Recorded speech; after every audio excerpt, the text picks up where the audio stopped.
You lose your arm and it's like, oh, woe is me, life sucks. 6 years later, here I am, hopefully about to develop some of the best technology for people out there. Evolution hasn't stopped just because we are here. We probably are becoming the first species that is capable to influence its own evolution. I could have this hand look any way I want. What if I don't want a hand? What if I want a tentacle? Modern advances in the world of prosthetics are changing lives across the globe. Where once there was stigma, amputees are now empowered and enhanced. From low-cost 3D printed designs to high-tech innovations, I wanted to see how access to these technologies has changed, what further developments are around the corner, and what ethical battles lie ahead.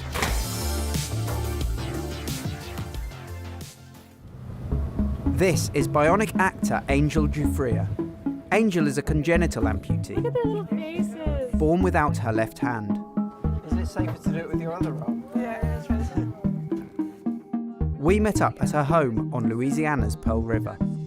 My mom was put on bed rest a few weeks before I was born, had no idea that I was gonna have one arm. She happened to see a program on TV, no joke, about the first ever myoelectrics for children being brought into the United States. She cried the whole thing, right? Because she's pregnant. And these babies, they're giving them arms. That's so great, right? And then 2 weeks later, she has a baby missing her hand. My mom was like, oh, great. I know where I can get her one. And everyone thought she had lost it, right? They were like, she's like, these tiny little robot hands. I've seen them for babies. Angel is the youngest baby in the world to receive a myoelectric arm. Surprisingly, many doctors are still in the dark about today's prosthetics technology. They just, with ultrasound, thought her arm was in a shadow. So we didn't know till right then. They were telling me that I would have to put a harness on our little girl that was controlled by a pulley that opened a hook. Prosthetics technology has gone from hooks, like this, to hands with limited motion, like this. In the future, they will look and move like this. And I'm gonna tell you, this thing is kind of heavy. Let's see. Goodness. First day of school, we'd stand up in front of the class, just from when I was 5 years old. And then I would talk about my arm. I would take it off and I would show it to them, and I thought it was so cool.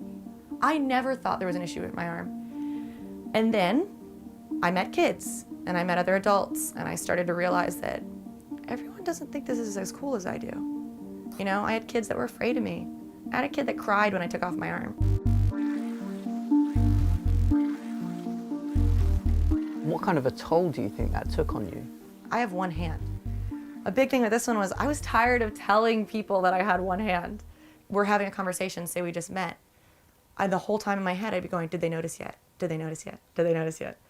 And I'd be like, oh, they noticed, okay, I should probably bring it up. Like, you'd see them do this and be like, okay, something's wrong with their hand, right? This was the first of the multi-articulating hands. It had a glove over it, and I didn't like it, so I took it off. Look how big it is. It's this heavy was, as well, yeah, right? This was the first hand that came out. Oh.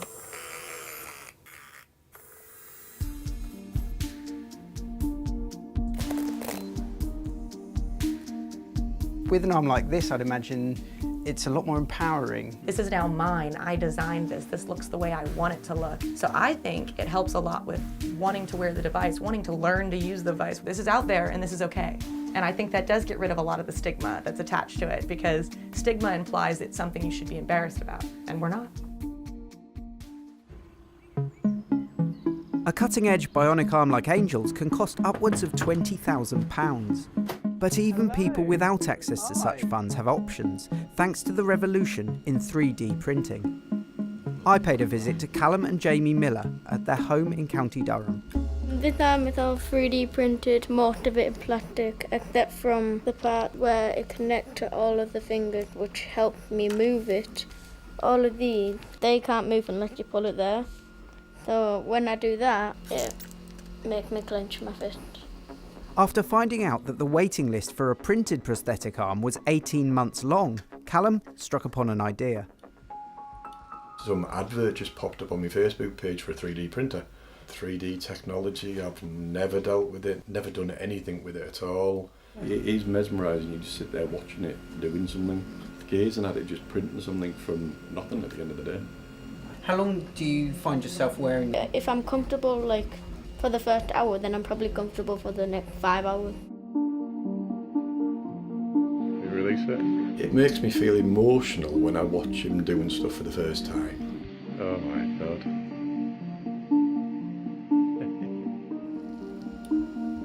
Creating your own prosthetic arms at home means an inevitable fusion of the ordinary with the extraordinary. This is what, 3 months since you got the printer. So what's next? We've looked at the myoelectronics which work on muscle movements. Those sensors then go to turn a motor to open and close, which means he's not having to bend anymore. Do you think it's brought you closer together? I don't think we're any closer now than we were before Christmas, are we? Not really. We talk to each other a lot more. Do we?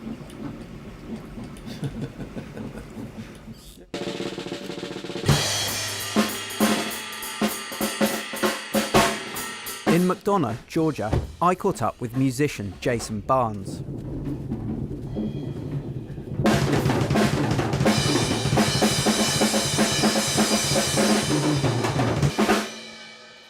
Hi Jason. Hey, how's it going?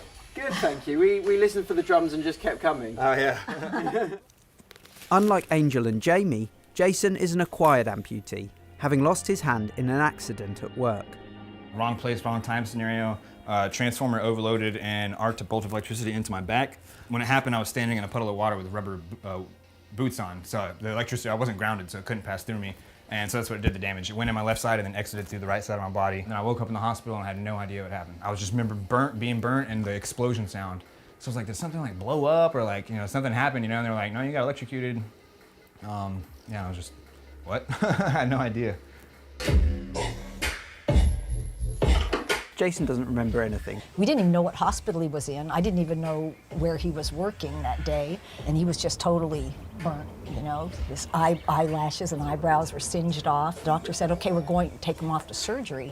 And I said, surgery? Why? And they said, well, because we have to splay his arm open. It was horrible. We talked, and, when we made the decision to amputate his arm, he just kind of broke down in my arms and said, Mom, I'm never going to play the drums again. And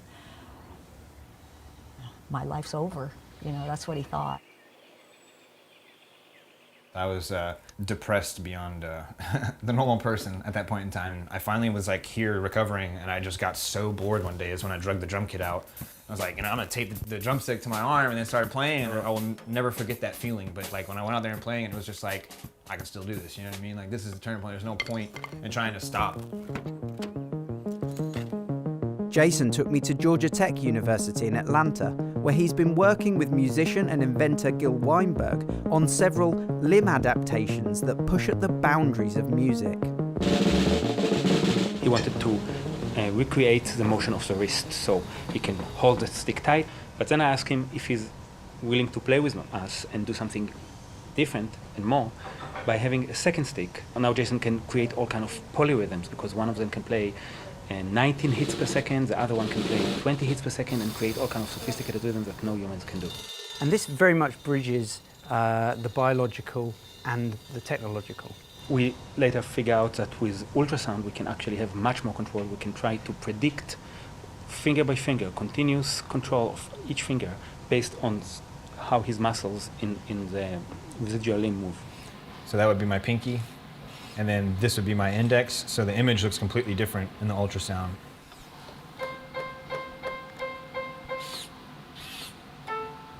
How does the ultrasound technology compare to the traditional electrode approach? With ultrasound, it allows for individual finger control and continuous control on top of it. What is being done at the moment to improve what you have here? All the hardware built into the arm to where it doesn't have to be connected to a computer, and everything's smaller, so we could eventually hopefully replace the more traditional used EMG technology. There's a great deal of research going on at the moment in this field, kind of where robotics and science and medicine all kind of meet. But a lot of this work is perhaps a bit more invasive, but potentially can yield even greater results. I'm not in a position to ask Jason, even though I'm sure he would say yes, to inject something into his body or to implant something into his brain. If anyone would do it, it's probably Jason. But I would like a doctor do that, and will really be excited to see what they come up with.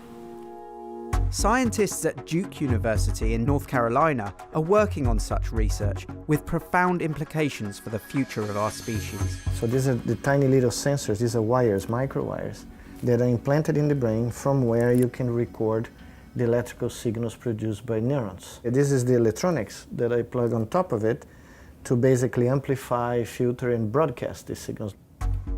Miguel Nicolelis is a Brazilian neuroscientist who rose to prominence in 2014 when his mind-powered exoskeleton helped a paralyzed man deliver the first kick of the World Cup. And we are showing to the world there is hope.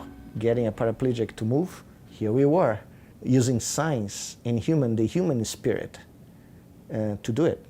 And he did. It was a humble kick. It was a tiny thing compared to what it will come in the future, of course. But the symbolism of that moment, for me, I'll never forget. I mean, it was incredible. Miguel invited me into his lab, where he recreated an example of his current research for our camera. We have here a wheelchair driven by the brain of the monkey that is trying to reach the location in the room where it can collect the reward. This monkey is imagining the kind of trajectory that it has to produce to get there. How necessary is it that we do this research with animals? I introduced this concept in 1999, 2000, with two papers, one in rats and one in monkeys, describing what is considered today the modern configuration of a brain-machine interface. About 14 years later, we made 8 paraplegic patients walk again for the first time in a decade. I think the justification is pretty obvious, pretty clear. As soon as we start doing that, we realized that the brain-machine interfaces could be very useful for a new generation of prosthetic devices. Are there dangers around this technology? I'm much more concerned about we mimicking our digital machines. We probably are becoming the first species that is capable to influence its own evolution by what it produces, our technology.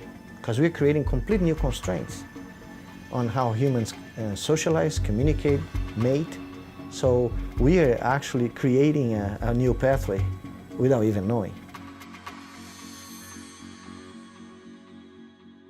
What is humanity? An increasingly complex evolutionary process, guided and enabled by science and technology. What kind of arm do you think you might have in 10 years' time? Unrealistically, I would, like to see a hand that's kind of almost fully functional, sensory feedback, hot and cold, pressure sensitive. When we invented the wheel and engineered spacecraft, we transcended our limitations.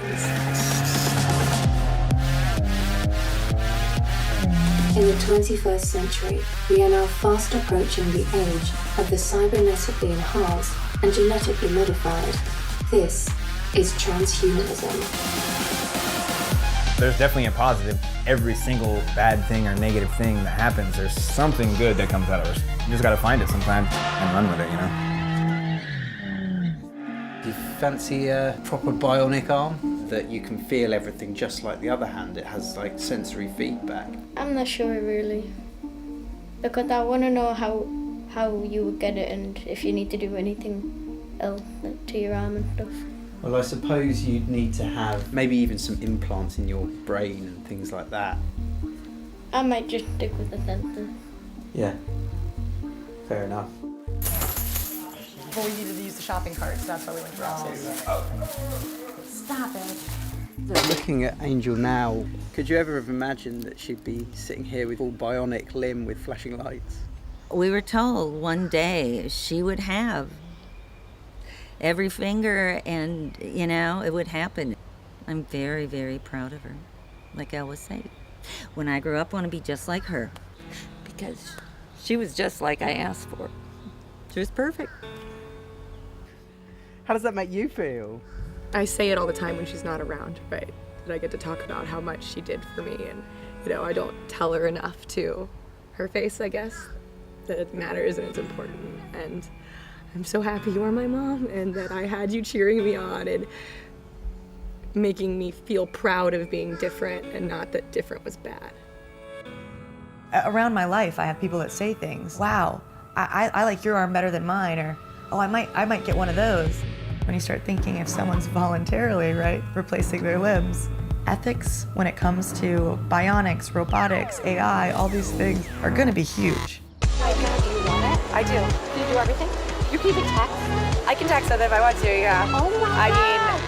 We need to make sure that we're prepared for these kind of issues, because we're not going to be ready for it, and then it's going to happen, and then everyone's going to go, how do we handle this? How long you done had it?